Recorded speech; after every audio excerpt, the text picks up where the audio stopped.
I had been a night nurse at Blackwell Memorial for almost 3 months, and in that time, I'd gotten used to the silence. The hospital was mostly empty at night, and my duties were simple. Check on patients, administer medications, and make sure the old building didn't collapse under its age. But there was one part of the hospital that no one talked about, the forgotten ward. No one ever told me why it was sealed off, but rumors whispered through the halls about strange happenings. Nurses would mention hearing footsteps in the dead of night or the distant sound of a child crying, but they would always laugh it off before the conversation could go any further. That was until one night when the power went out across the entire wing. I was on my usual round, the fluorescent lights buzzing faintly above me. The air felt cold, heavier than it should have been, and there was a dampness to it, as if the hospital had been holding its breath for years. I was at the nurse's station when the lights flickered and died, leaving me in the thick darkness. The backup generators kicked in, casting a weak, yellowish light from the emergency lights along the hallway. The building groaned, as if it was waking up after a long sleep. That's when I heard it, the unmistakable sound of something, or someone, moving down the hallway. It was a slow shuffle, dragging footsteps on the linoleum floor. I thought it was one of the other nurses, but as I turned the corner, I found nothing but empty rooms, their doors ajar, like silent mouths waiting to speak. I was about to continue my rounds when I noticed something strange. The old ward doors, the ones that had been locked for as long as I could remember, were now slightly open. A chill ran through me. I don't know why I went to the door. Maybe it was the silence, or maybe it was the nagging curiosity that had been building in me ever since I first started working at Blackwell Memorial. But I knew one thing for sure. I shouldn't have stepped inside. The hallway beyond the door was darker than the rest of the hospital, almost suffocating. The smell hit me first, musty and rank, like something long dead had been left to rot in the walls. I stepped further in, the floorboards creaking under my weight. The air felt heavy with memories, thick and suffocating. I could almost hear them, the patients who had once walked these halls, their whispers lost to time. Then I saw it. At the far end of the ward, there was a figure standing in one of the rooms. A woman, hunched over in a wheelchair, her face obscured by the dim light. I froze, my heart pounding in my chest. Her head was tilted unnaturally to one side, and her fingers twitched as though she were trying to reach for something.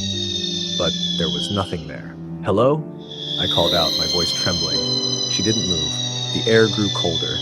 I took a step forward, my shoes scraping against the floor. With each step, the sense of dread tightened around me. The room seemed to grow darker, and the faintest sound reached my ears, a soft, gurgling whisper, like someone drowning beneath the weight of their own breath. "Hello?" I repeated, my voice barely a whisper now. But the figure didn't respond. I was almost to the door when the woman finally spoke. Her voice was low, raspy, like a cracked whisper from the grave. "You shouldn't be here." The words sent a shock through me, and my skin prickled with fear. I stepped back, but before I could turn to run, the door slammed shut behind me with a deafening bang. I was trapped. Panic surged through me. I rushed to the door, throwing my weight against it, but it wouldn't budge. My breathing grew erratic as I backed away, eyes darting across the room. And that's when I saw them, the other bodies. The gurneys, all lined up against the walls, their white sheets stained dark red. I knew those weren't old stains. They were fresh. Suddenly, the woman in the wheelchair turned to face me. Her eyes were black, voids where human eyes should have been, and her mouth opened wide, stretching too far to be natural. And then they all moved, the bodies on the gurneys. They sat up, their limbs jerking in unnatural angles. One by one, they began to shuffle toward me, the sound of dragging feet filling the room like a chorus of the dead. I turned and ran, but the hallway had changed. The walls seemed to stretch, elongating, as if the hospital itself was growing, trapping me in a maze of darkness.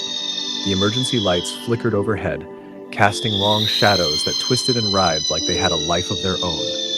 The whispers followed me, growing louder with each step. The voices of the dead calling out in unison. I couldn't make out their words, but I could feel their rage, their desperation, their pain. It was as if the walls themselves were trying to suffocate me, pushing in from all sides. I reached the nurse's station, breathless and trembling. But when I turned to look behind me, there was nothing. The hallway was empty once again.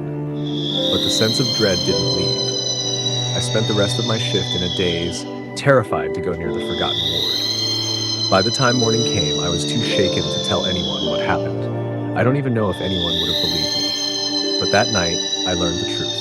The forgotten ward was never abandoned. It was waiting for someone to open its doors. And now that I had, the spirits inside would never let me go. I see them sometimes at the edge of my vision, their faces twisted with pain and anger. They don't speak. They don't need to. I know they're still here, watching, and I know they're waiting for me to return because they never left.